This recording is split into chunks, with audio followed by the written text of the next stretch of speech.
2014 সালে London girls সামিটে আমি বাংলাদেশকে 2041 সালের মধ্যে বাল্যবিবাহ মুক্ত করার ঘোষণা দিয়েছিলাম।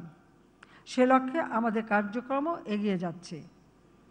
বাল্যবিবাহ আইন সংশোধন, জাতীয় কর্ম পরিকল্পনা প্রণয়ন, সচেতনতামূলক কার্যক্রম এবং নারী ও কন্যা শিশুদের কল্যাণে বিভিন্ন সরকারি উদ্যোগের ফলে বাল্যবিবাহের হার বহুলাংশে হ্রাস পেয়েছে।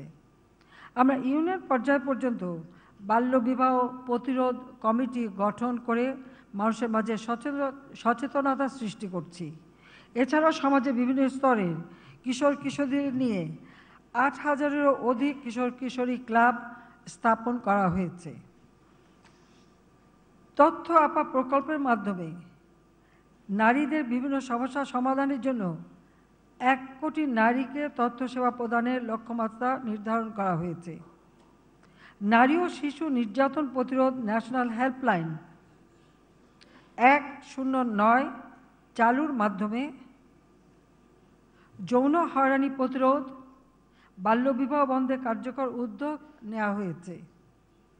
এছাড়াও আমরা প্রতিটি থানায় নারী পুলিশের দায়িত্বে নারী, শিশু, বয়স্ক প্রতিবন্ধী সাপোর্ট ডেস্ক স্থাপন করেছি।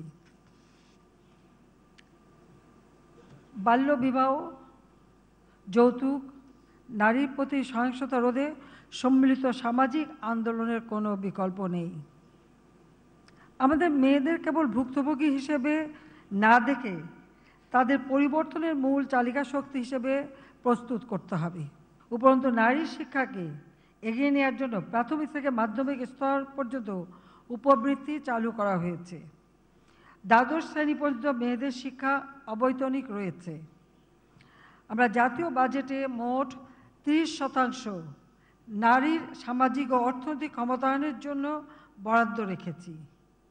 বেইজিং ঘোষণা ও কর্মসূচির সঙ্গে সামঞ্জস্য রেখে জাতীয় নারী উন্নয়ন নীতি ও জাতীয় কর্মসূচি পরিকল্পনা বাস্তবায়ন করা হচ্ছে। আমাদের বর্তমানে শ্রমশক্তির 42.6% নারী, যা 2030 সালের মধ্যে 50-এ উন্নীত হবে। আইসিটি খাতে 2026 সালের মধ্যে 25%, 2041 সালের মধ্যে 50% নারীর অংশগ্রহণ নিশ্চিত করার কার্যক্রম আমরা গ্রহণ করেছি।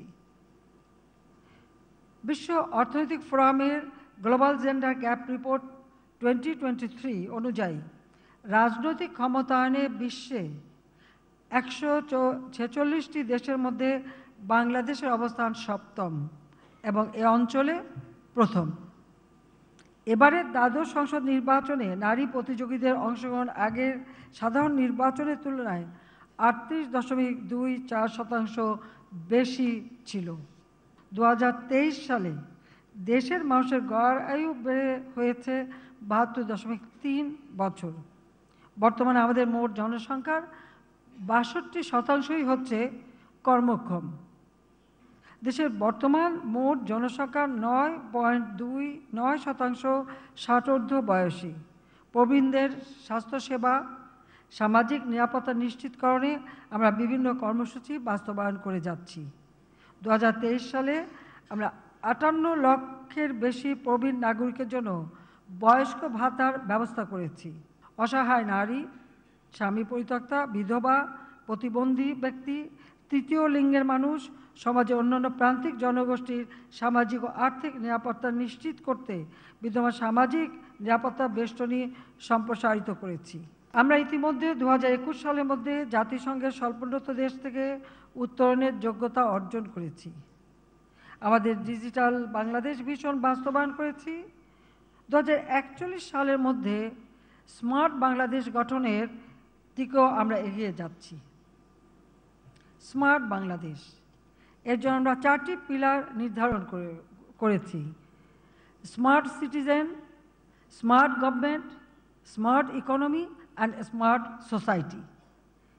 এ লক্ষ্যে আমরা আমাদের জনগোষ্ঠীকে, বিশেষভাবে তরুণ সম্প্রদায়কে আধুনিক প্রযুক্তি জ্ঞান সম্পন্ন দক্ষ জনশক্তিতে পরিণত করার জন্য ব্যাপক বিনিয়োগের উদ্যোগ নিয়েছি। অতি সম্প্রতি আমরা জনসংখ্যা নীতি 2012 যুগোপযোগী করার সিদ্ধান্ত নিয়েছি।